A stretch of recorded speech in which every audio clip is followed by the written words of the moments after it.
Take our Bibles, let's go over to Ephesians chapter 5.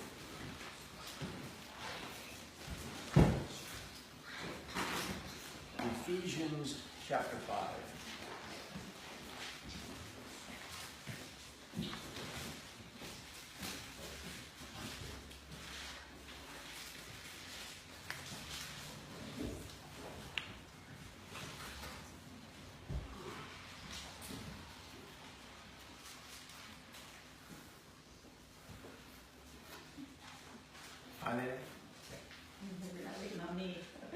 Picking on her, I think she was looking for the book. Okay, Ephesians 5, look with me in verse 15. See then that you walk circumspectly, not as fools, but as wise, redeeming the time, because the days are evil. Wherefore be ye not unwise, but understanding what the will of the Lord is. A number of years ago, I read a chapter in a book entitled Blue Denim and Lace, which was written by Jack Howes. And of course, Blue Denim and Lace speaks of boys and girls. And it's not about boys and girls necessarily, but it's just kind of a catch-all name for a catch-all book.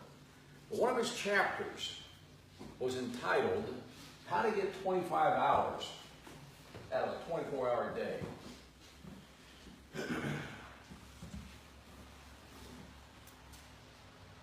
What do you think that book was about?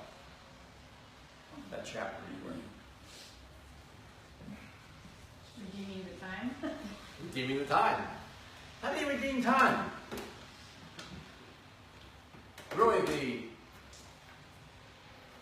the lesson that I'm going to give here in the next half hour is a point, a fleshed out point of the message I'm going to preach a little bit later on, and I won't spend quite as much time on it as a result.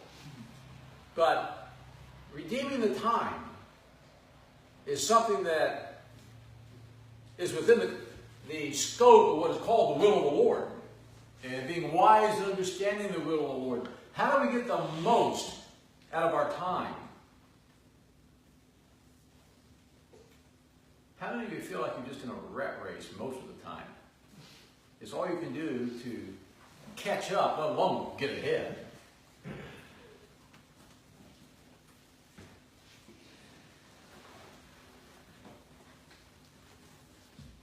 How do you get 25 hours out of a 24-hour day? One of the things that Jack Howes mentioned is that he said, well, I'm sitting here writing this chapter. I'm actually writing it as I'm flying to an appointment. He was on an airline at the time. He said, there's a guy over here sitting on my left across the aisle from me that's reading a magazine. There's another person up here that's doing this.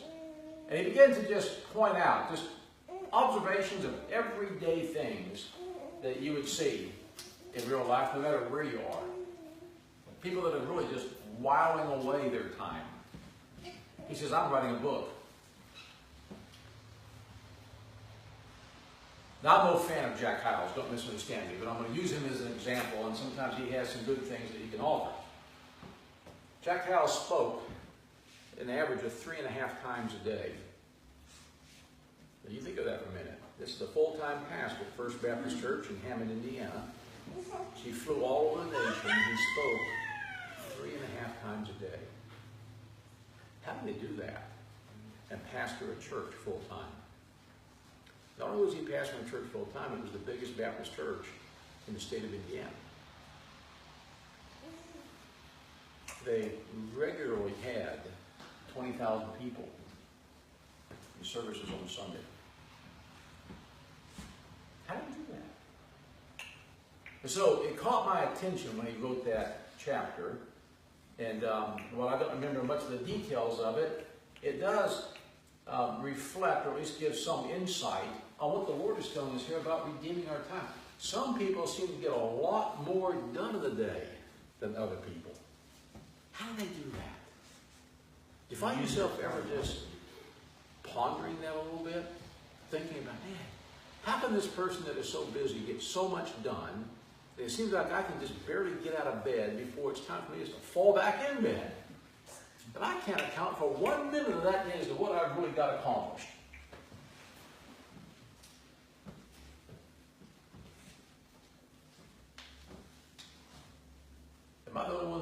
way once in a while?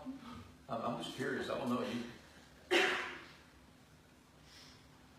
So how do you get more out of your day without being so bedrazzled and so, what? The day being so hectic that life is just too fast-paced. How many of you ever lived in a big city? I mean, for any length of time at all. Big city. Yeah.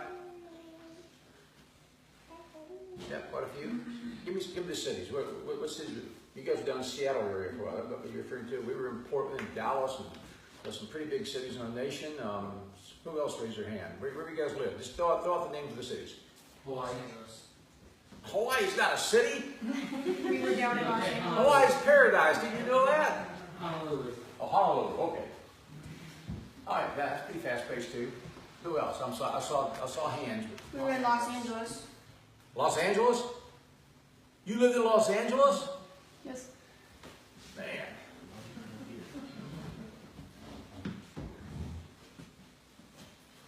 $12 million people live in the Los Angeles area, Orange County. That's huge. We drove through Los Angeles one time, and it took us 3.5 hours to go through. That's a big town. Somebody else shouted out something. Was that you that shouted out Los Angeles too?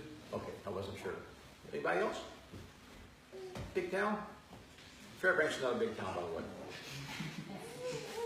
We didn't live next to, well, we were close to Seoul, but whenever we went to Seoul, that was a huge city. Okay, and that's a whole different culture as well. What's the pace of life like over in Seoul? Fast. Pretty fast? Yeah. Usually big towns, it's very, very fast.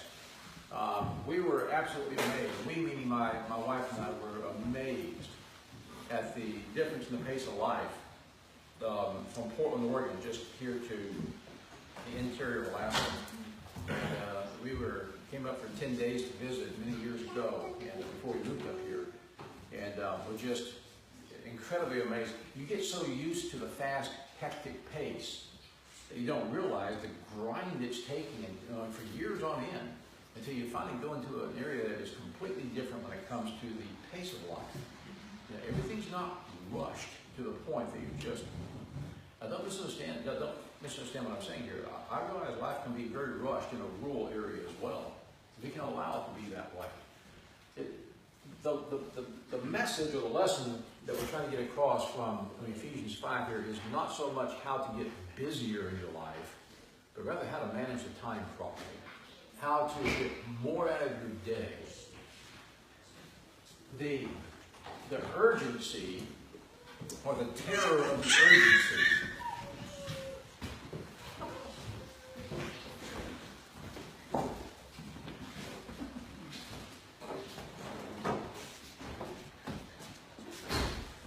I think she was really excited to see you today. That was pretty good. So, anyway, things that are urgent can actually absolutely terrorize your day. They can rule you in such a way that you just feel like a rag doll jerked around all day long.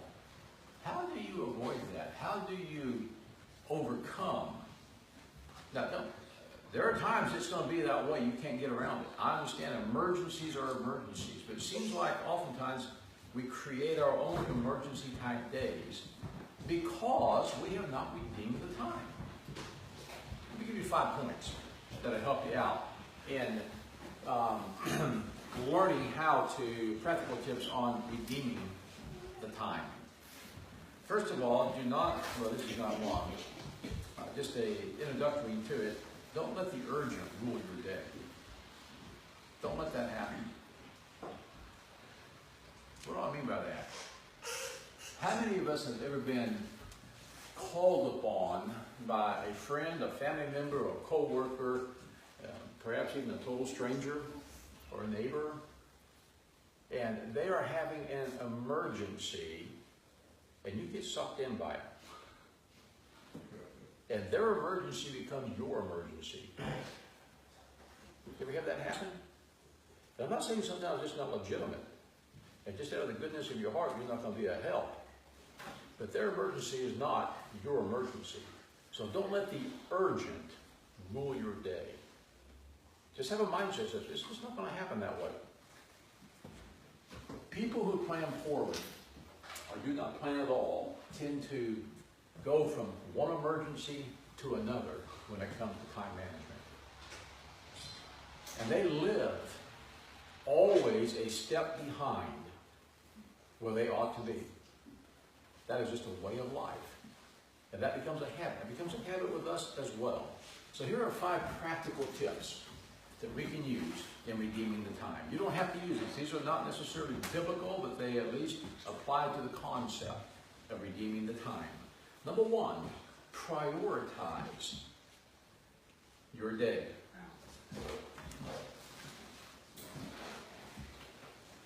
Anybody here ever get in a habit? Whether you're doing it right now or not is irrelevant. But anybody ever just try to sit down at the beginning of the day and prioritize the things that you need to do that day? Yeah. How'd the day go? Smooth, good. I mean, you just list the things that need to be done. I do that almost every time before I go to town. If I'm going for building supplies or whatever, I'll sit down and say, okay, I've got 6 different stores I got to go to, or even 2 or 3 different stores. What do I need where? And you ladies probably do it with your shopping. I know Kim does. And you prioritize, okay, what's the really important stuff? What do I need to do? Why do I need to go here first? And is there a justifiable reason, either by distance, either by order of approach, or materials that are needed, or so on. Prioritize your day that way. You can actually plan it out, along with a little bit of padding in there to absorb the unexpected emergency that may arise. You can plan that. Why do we carry spare tires in our vehicles?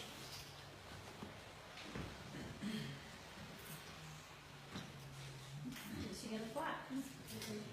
Well, that's the obvious, isn't it?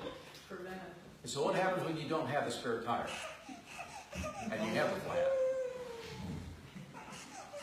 Well, the small emergency becomes a much bigger emergency. And it involves you calling other people. It involves going to other places to get what you need to be able to get that vehicle back on the road. It involves being late for your next appointment and maybe for the rest of the day. And you're already behind the power curve on everything. Whereas it would have been a 15-minute thing that you could have absorbed, changing a tire, now it becomes a 3-hour ordeal where the day is turned completely upside down. Okay? That'll wreck a day. And so, I'm saying we plan things, or sometimes things are planned for us. I mean, automakers actually put spare tires in cars for you so you don't forget to do so. You actually buy it that way. If you can call it a donut, a spare tire. But you get the idea? I mean, that's a planned emergency, or a response to an emergency. Do the same thing with your day. Do it. Sit down and make a list before your day begins. How do you do that? Who has the time to do that? Is your day planned at school, you students? What? Is your day planned at school? Yeah. If you go to school, I mean public school I'm talking about especially, because they have everything all planned out by classes, don't they? Yeah. You already, I mean, it's done for you there. That's structure. Not only do you know what classes you're going to go to, but you know how long those classes are going to be.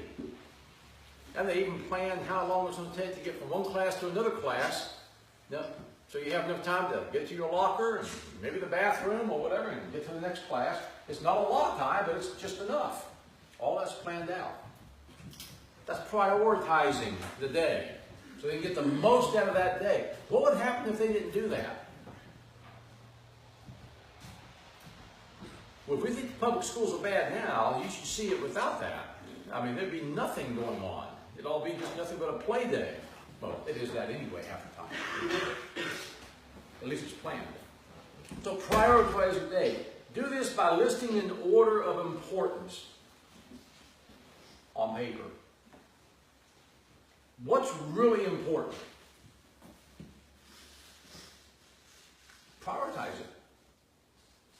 Develop a habit of doing that. Secondly, how to get 25 hours out of a 24-hour day. Learn to say no.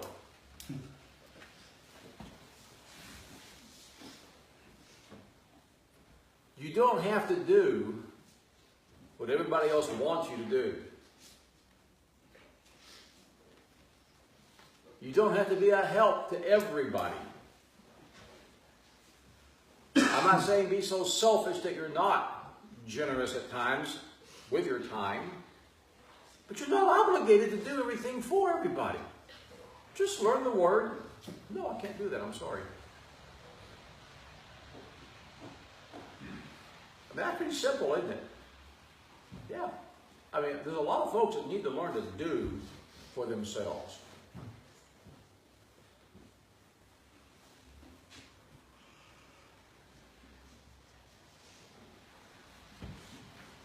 You don't say no to everything, but you do learn to say no and be disciplined with your time as a result. The third thing,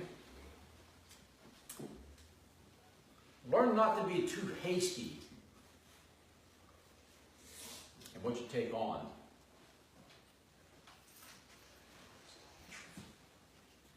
I think our tendency in life is to try to be helpful with people, to volunteer time, to do what another person, at least a perceived need on another person's part is, to do for them or with them, to be a help.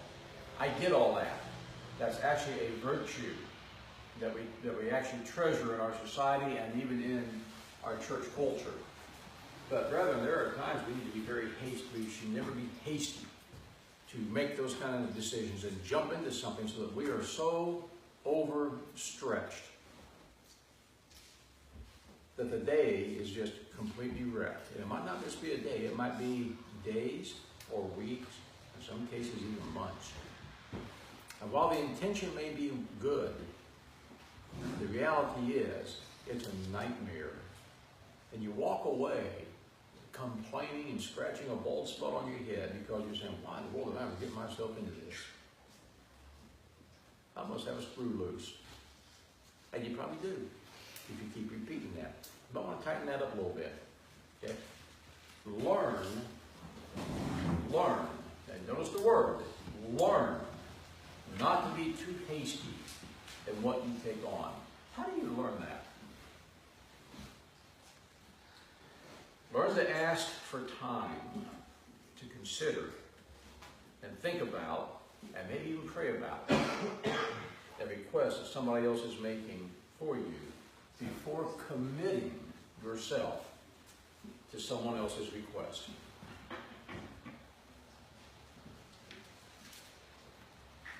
Your time is as precious as the next person's time.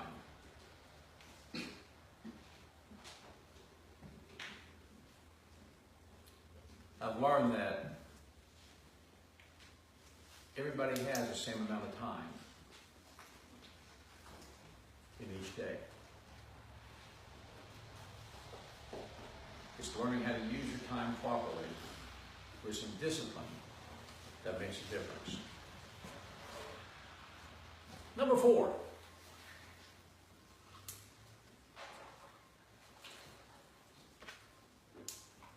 How many of you guys have phones? I walked in this morning and just casually observed. You two guys are on your phones doing something. I don't know what you were looking at or what. I know, and I understand iPhones now are just literally walking, they're just little carry computers. They have all kinds of stuff on them that, you know, beyond what I can even mention. I still don't know the realm of that very well. How many of you guys have phones like this? iPhones, that kind of stuff? Okay.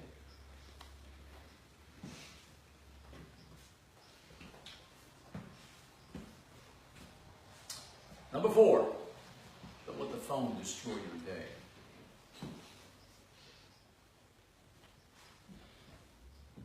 What do I mean by that? Great inventions, if used properly, bring a great enhancement to life. But when it becomes your go-to for everything, you've got a little problem with an iPhone. They rule your day.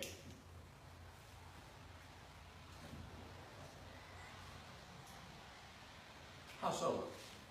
Now, I'm not trying to be a critic here. I just want you to be honest and open with me about it a little bit. What do you guys use your iPhones for? Not trying to embarrass you. Just be honest with me. What do you use it for? Calling, texting, the internet. Calling and texting. Okay. Yeah. I'm sorry? I read my Bible off the shoe in the car. I read my Bible in the car. You read your Bible on it and you're in the car? Yeah. Okay. Yeah. It's a computer. It's got all kind of stuff on it. Yeah. Scrolling Facebook when you shouldn't be. Okay. Thank you for proving his point. Okay. I'm just trying to get you guys to understand. Where's your time go? How did time get away from you? How did I get so enmeshed with everything? I mean, why is life so hectic? And that little thing you carry in your pocket oftentimes is what does that to you. It becomes habitual. Just to know, how many of you have been sitting at the dinner table and your phone buzzes or dings or whatever you got it set to do, and literally pull it out and look at it? Did I ever do that? Why? It makes it feel important. You know what I want to do when I see that? I want to do something criminal. I want to take the phone out and put it on the ground and step on it. That's how I view that kind of stuff. My wife can tell you that I absolutely hate cell phones. I carry one. I have to in my line of work. I have to. I almost never use that stupid thing. I know. If somebody sends me a text, don't expect a reply. It's not that I don't reply on rare occasions. I will not let the cell phone or any phone destroy my day. Period. And that's what it becomes. It becomes such a habit in our lives. This thing that was so convenient becomes now something that we are so dependent upon that we almost can't function without it. Social life goes down the drain, that becomes our social life, by the way. That's what texting is all about, by the way. I couldn't find an address without it. I'm sorry? I couldn't find an address without it. Back in the day. Now, don't misunderstand me. I understand there are some very viable uses on these. Very viable. It can be a great tool, or it can become a curse and a nightmare, time-wise. It's all up to you and how you want to do it. That's self-discipline again. Okay? But don't let that phone rule your day. And I think I could probably spend the rest of the time just talking about this particular topic, but that'd be my little sugar stick that it goes sour with you folks in a big hurry if you're big on it. Okay? Learn to say, you're not going to rule my day. That's simple. That little device right there will rob you of more time. And you'll start more bad habits as far as your interpersonal relationships go with that little device than anything else. It'll be to the point that you can't talk to people hardly. You don't know how to carry a conversation on if you're not moving your thumbs. And even then, it's this half-sentence conversation that's a bunch of utter nonsense. And most of it's just trivial trash. I don't mean in the wrong way. I'm just talking about it's just nonsensical stupidity that's being texted back and forth. That is no substitute for viable relationships with people. Okay? Learn to hang it from the highest tree and just say no to it. I do that by just not responding to it. Not because it's not important, but because I'm just not going to get lured into that. And half the time when I get one of those text messages, I'm driving my patrol car down the road anyway, I don't have time for that nonsense. The other time, I'll even carry it on my person when I'm off duty. It just stays on my dresser. I don't care who calls. I know.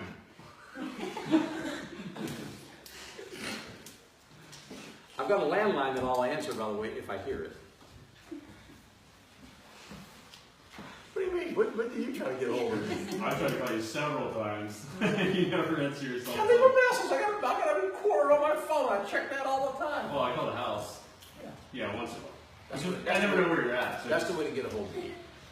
that's another point, though, is that people are so busy all the time that they're never where you expect them to be. So cell phones are convenient to get hold of people. Exactly. You know, so that's the first thing you try. You know.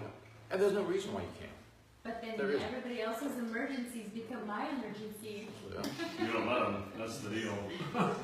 I'm just doing an action now. People It got might something to solve say. half my problems, just putting the phone down. No Yeah. emergencies Here's the going thing, in. guys. These are tools that can be a great blessing, or they can become a great curse. Sometimes they're both a blessing and a curse. Manage that curse side by just literally just whack it off.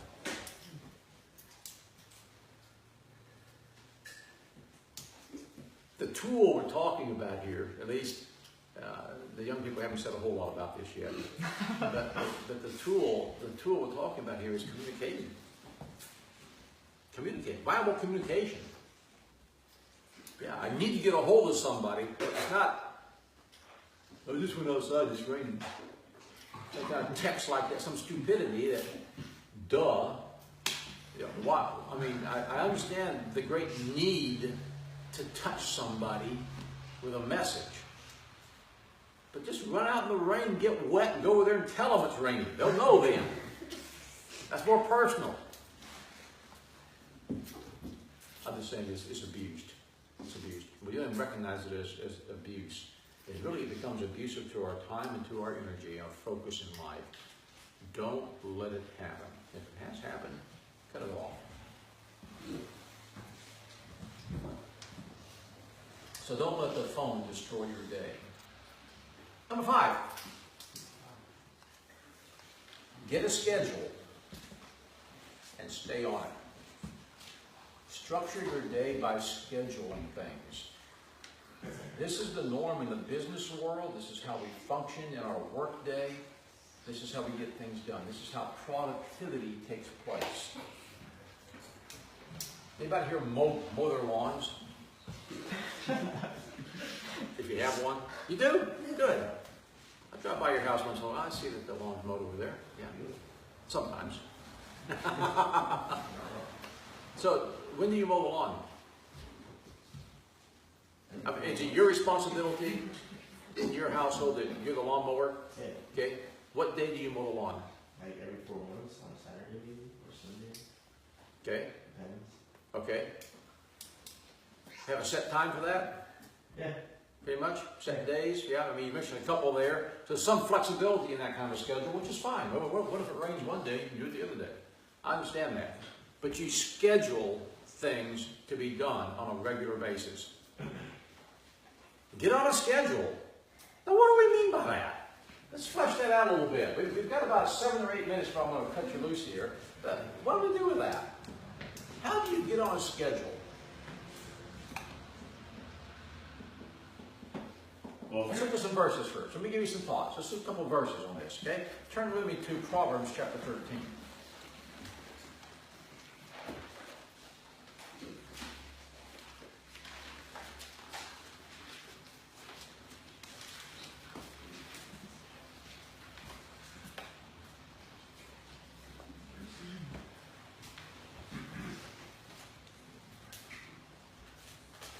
Okay, Proverbs 13, verse 4. The soul of the sluggard desireth, and hath nothing. But the soul of the diligent shall be made fat. So everybody has wants, don't they? Some people have wants to get met because they're diligent about something, whereas the sluggard, the lazy person, may want the same thing, but is not willing to do what is necessary to get that. The want's there, the desire's there, but the wherewithal, the self-discipline to get out of bed is not there. And may not so much be the matter of self-discipline getting out of bed. It might be the self-discipline of going to bed. Amen. So you can get out of bed. A schedule. Get on a set schedule.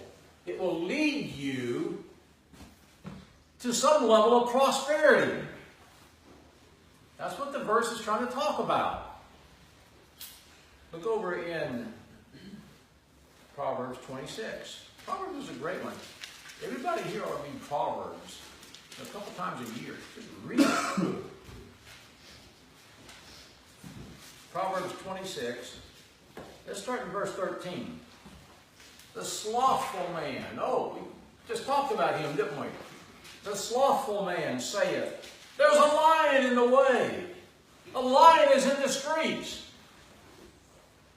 And we all know the ridiculousness of that because lions aren't in the street. The extravagant excuses that are made by the lazy are what we're talking about. Well, I just can't get up by 10 o'clock. I don't know how you do it. Well, or put the right time in the morning there. I can't get up before 10. I'm the type of person that needs at least 12 hours of sleep. Well, yeah, you're called the slothful man. That's what the Bible's talking about. It's not the way God made you, it's the way you made you. It's a choice to be slothful. That's right. Now, you may work like a whirlwind for 3 hours a day and sleep the other 21 for all I know. But I'm just saying that it's just not right or normal. That's a choice. Okay, verse 13 again. The slothful man saith, there's a lion in the way. A lion is in the streets. As the door turneth upon his hinges, so doth the slothful upon his bed.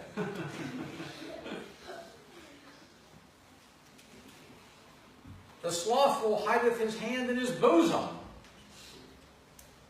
It grieveth him to bring it again to his mouth. I mean, as simple as this. Hand in the bosom. And won't even raise it to his mouth to eat. That's about as dumb as it can get. The sluggard is wiser in his own conceit than 7 men that can render a reason. You will not be able to out-reason the lazy man. They will have more excuses than you have answers for. So don't try. The answer is poverty. The answer is being way behind when they should have been way ahead. It's purely a matter of self-discipline. But this is where Dad and Mom come in when it comes to children and raising and forming the right habits very early in life. And then holding them consistently to it so that they form the right habits. You brush your teeth? Every day? More than once a day? Yeah? Sometimes? I may have picked the wrong person. When do you brush your teeth? In the morning and in the night? Yeah. Some people even brush it after lunch. Like my wife.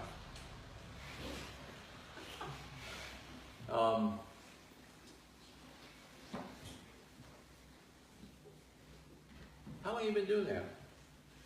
Since I was born, or since I had teeth. As long as you can remember anyway, huh? Who taught you how to do that? Mom and Dad. So do you even think about it? When you get up in the morning, you have to think about brushing your teeth. Let's see, now what do I got to do today? What do I got to do? What do I got to do? No. What do I got to do? How can I brush my teeth? No, it becomes a habit, doesn't it? Automatic. When you go to bed at night, it becomes a habit. Last thing you do, or among the last things. Those are habits you form. Okay? Those habits are instilled in you by your parents very early on. I don't even recognize it at first, but in time you're going to realize that, you know, these are habits that were formed for me by somebody else that are good habits. And so they become second nature to us. That's what we're talking about. We talk about getting on a schedule to become second nature. You don't have to think about it. You don't sit and write a daily plan out every single day. No, some things you do, But get on these habits, get on a schedule, and then stay on it. Go to bed at a set time. Get that? Go to bed. Do you hear me? Go to bed at a set time. You know why? Do you know why? Why? Because in just a year or 2, or 3, or maybe 8 years from now, you're going to have a job. And the employers will say, you need to be here by this time and be ready to work when the clock strikes 8 or whatever it is. That you be working because you're on the clock at that point. We're paying you to work. It has become a social nightmare in our society of an entire generation for the past 15 to 20 years that have fallen prey to going to bed extremely late and getting up late and getting to work late. It's become almost like an incurable disease in our society. Literally, people rushing into work 5 or 10 to 15 minutes late. Because, oh man, it's just so hectic. I'm always behind. But they didn't go to bed in time. There's no such schedule. And like the slothful man, they've got 1,000,001 reasons why they couldn't get to bed on time. You know what I'm saying? Mm-hmm. Get on a schedule and stay on it. That's called self-discipline. You're among the lucky ones if your parents have insisted on that early in life, and that has been ingrained in you so that it's just second nature. But if you're not, oh boy, you're on an uphill run here.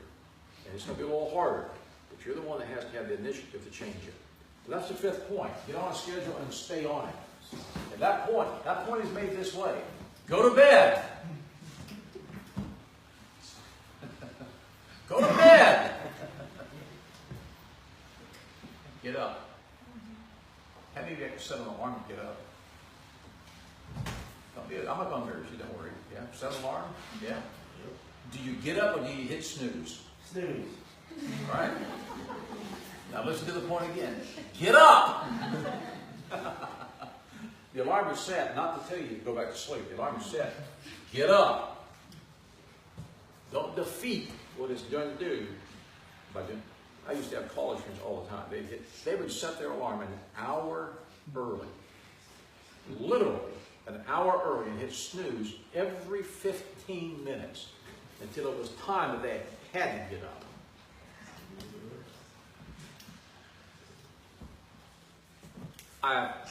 I have made every effort in, well, that had to be 40 years, no, not quite 40, 35 years ago. And I've tried every year, multiple times, to understand that logic since that time. And to this day, it does not make any sense to me why you would hit snooze and have interrupted sleep for an hour when you could have just set the alarm for that hour later and got up when the stupid alarm goes off. And train yourself. Get out of bed. I set my alarm to this day, and probably 1 or 2 times out of the month, I actually hear the alarm go off. I wake up before the alarm goes off. Because the habit is there, and the body clock kicks in and just says, wake up. I'll get up 5 or 10 minutes before the alarm goes off and say, oh, we're right there. Let's just get up. Why even wait for it now? I mean, it's your body that's telling you to get out of bed now, not your clock. Train yourselves this way. It'll go a long ways towards getting more out of your day.